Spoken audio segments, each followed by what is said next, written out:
আজকের জনসমুদ্রের মহতারাম সভাপতি মহোদয়, আজকে বগুড়ার ইতিহাসে নতুন একটি সময়, যখন উত্তর বাংলার রাজধানী বগুড়ায়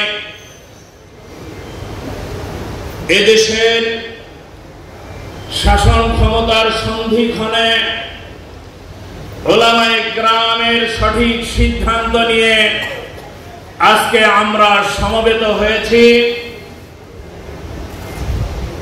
আমরা সিদ্ধান্ত নিয়েছি 90% মুসলমানের দেশে যা বিগত 55 বছরে হয়নি তা ইনশাআল্লাহ এবার হবে।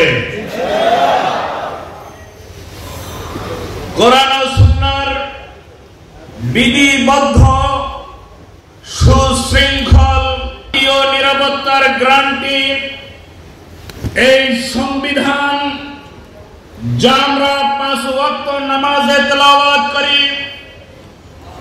শেখুল হাদিস রহমাতুল্লাহ বলতেন, যেই কোরআন নামাজে তেলাওয়াত হয় সেই কোরআন সংসদে কায়েম করে দেখো, নামাজের শান্তির চেয়ে সমাজের শান্তি বেশি হবে।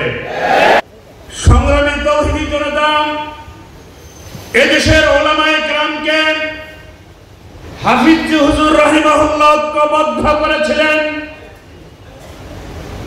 এদেশের ওলামায়ে কেরামকে শেখুল হাদিস রহমাতুল্লাহ আলাইহি ঐক্যবদ্ধ করেছিলেন। সর্ববৃহৎ ঐক্যের সম্মুখীন আমরা হয়েছি।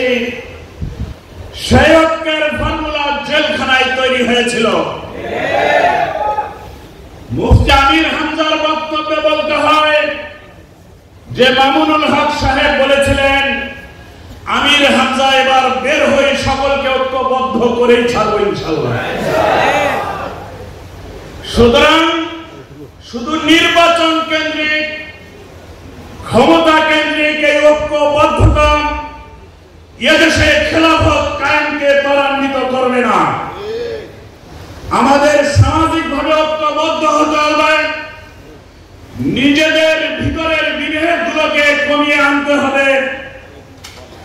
এদেশের ইসলাম ও মুসলমানদের ঈমান হেফাজতের যে দুর্গ কওমি মাদ্রাসা সমূহকে আমাদের মূল্যায়ন করতে হবে।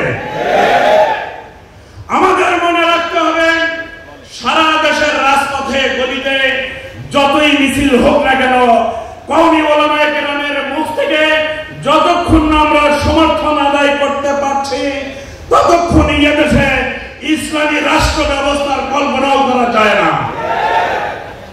সংগ্রামী তৌহিদি জনতা, সুতরাং আমাদেরকে মৌলিকভাবে ইসলামী চেতনায় উদ্বুদ্ধ হতে হবে। কোন ব্যক্তিগত সাংগঠনিক চেতনার উদ্বুদ্ধতার মাধ্যমে ঐক্যবদ্ধ আশা করা যায় না। আমাদের পরিবারে, আমাদের সমাজে, মসজিদে সকলকে জাতীয়ভাবে ঘোষণা করতে হবে, ওলামায়ে কেরামের নিরাপত্তার জন্য ইসলামী সংগঠনের নেতা কর্মীরা বলিষ্ঠ ভূমিকা রাখবে ইনশাআল্লাহ। আল্লাহ তাআলা বগুড়ার ওলামায়ে কেরামের এই ঐক্যবদ্ধতাকে আমাদের কাঙ্ক্ষিত লক্ষ্যে উপনীত হওয়ার আগ পর্যন্ত অটুট রাখার তৌফিক দান করুন। ওয়া মা তাওফীকি ইল্লা বিল্লাহি। আসসালামু